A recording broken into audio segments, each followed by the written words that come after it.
people do have preformed views which are not based on their own experience, but simply what they've heard on the news media, and they haven't really paused to sit down and analyze these views properly.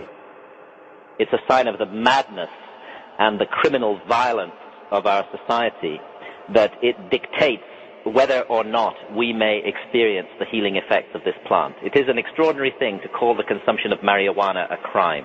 It is a victimless crime, if it's a crime at all. An individual alone in his or her own house, sampling a plant which has been with humanity since the beginning of time, for that to be called criminal is insane.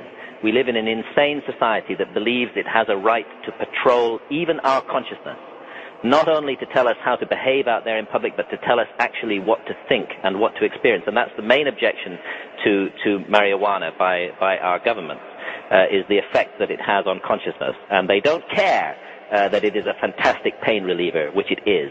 They don't care about its wonderful medical properties. They just want to stop anybody experiencing these effects on consciousness. And no wonder our society is in such a mess, where we imagine we live in a democracy and yet elect governments that actually have the nerve to tell us what we may and may not experience inside our own heads without doing any harm to others.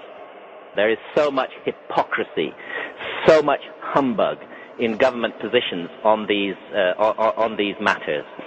Governments know perfectly well that the rules that they have made, the misery that they inflict on people's lives, don't get rid of these problems. If we really want to solve the problem of drugs, we need to open up the whole issue to broad public discussion, and we have to accept and admit that certain plant products, such as these ancient hallucinogens that shamans use, are entirely beneficial in their interaction with the human race. This is what governments are afraid of. They are afraid of a citizenry that is fully conscious. They actually want us to be unconscious.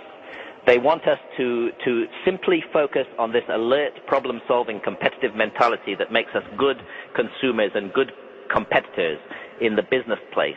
But they don't want us to explore the majestic and amazing depths of our consciousness, because then we just might start asking questions that would be very uncomfortable for the powers that be.